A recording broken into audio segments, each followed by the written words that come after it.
Hey there everybody, and today I want to talk to you about how the little thing could be the big thing.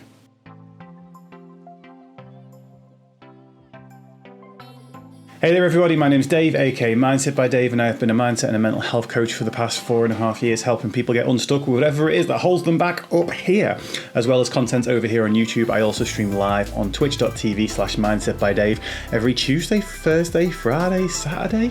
No, it's like 4 times a week now. Ooh, exciting. If you want to join us, you can click the links in the bio below, and also we've got a Discord for whenever I'm offline if you want to chat about this, mindset, mental health, personal development, or anything of that nature. Anywho, on with the content. So the ironic thing about this particular topic is I once put it in a podcast episode, which is possibly one of the more important podcast episodes that I've ever listened to, but because I named it stupidly, it gets very much overlooked. The original podcast is called The Importance of Bicep Curls. Now, I'm going to tell you a little story about bicep curls, but please stick with me, because the message that is underneath all of this is massively, massively important. So back when I was a personal trainer, I'm an efficient person. I like to do things efficiently, right? So I learned that the most efficient way to spend your time in the gym is to do what are called compound exercises. Compound exercises move multiple joints in your body, whereas isolation exercises move single joints in your body. So a compound exercise for your back and biceps might be a pull-up. When you do a pull-up, you're moving at this joint, you're moving at this joint, you're moving your shoulder blades, you're moving a whole host of things. And as a result, more joints moved equals more muscles moved, therefore equals more muscles trained, therefore equals best, most efficient use of your time. And as a result, things like bicep curls, which just involve one dumbbell, one joint, just the bicep joint, unless of course you watch people with poor form who use their hips to full on swing themselves into it. But it only uses that one joint and therefore only affects that one muscle.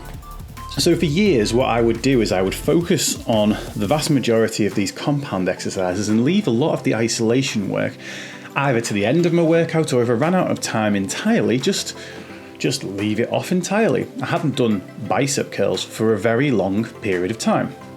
Then one day, I went into the gym, and over periods of time, my motivation had begun to wane at the workouts I was doing. The workouts I was doing, they just weren't interesting me anymore. It wasn't kind of sparking that joie de vivre that being in the gym did for me before. And I was just kind of going through the motions and getting a little bit fed up. And at the end of my workout, what I did is I picked up a pair of probably about 8 kilogram dumbbells at the time, and I just did 3 or 4 sets of bicep curls. And what I got from that was this big arm pump, right? Now, I know, if you know me, I'm not your traditional kind of like alpha male character over there that needs to feel all and everything in order to do things, but this made me feel pretty damn good. This bicep pump made me feel really good about the workout I'd just done. And for the first time in probably about 6 months at that point, I was super excited to get back into the gym the next day. So maybe you can see that when I tell this story and put the title, The Importance of Bicep Curls, many people just wander straight by it because they're like, well, I'm not really interested in biceps. It's not about the biceps. What it is about is the concept that something small is potentially the biggest thing. Because ultimately, it's about keeping going. Getting success in anything, consistency is a huge important part of it. And one of the biggest things about consistency is motivation. The motivation to actually get in there and do the work. A lot of these things can become a grind. I hate that word. But they can become a grind, and as a result we lose all motivation to carry on. And especially if we're kind of on a plateau and not getting anything back from what we're doing, we've not sort of seen results for a little while, we need something to kind of give us that spark. So the thing is, you might be out there like me looking for, like, you've probably searched what is the best way to do X, Y, or Z on the internet, right? And you may be like me, out there trying to find this one thing. And more often than not, when you actually look for that advice, you're going to find the big thing that makes the biggest impact. But what I want to know from you is, what's the thing that lights a fire under you? What's the thing that makes turning up to do all the other stuff that little bit easier? What's the thing that makes you excited to be there? Could be like you're practicing music and practicing your scales. You're not really particularly too interested in that, but rocking out to your favourite song, that ignites your passion for the instrument that you're playing.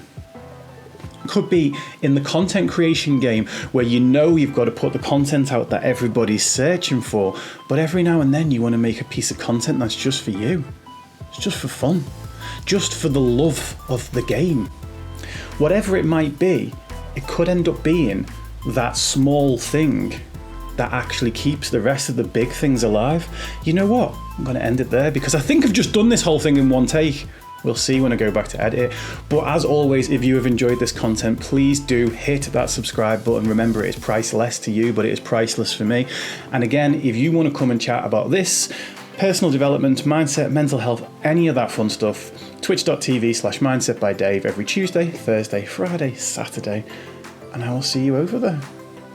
See you soon.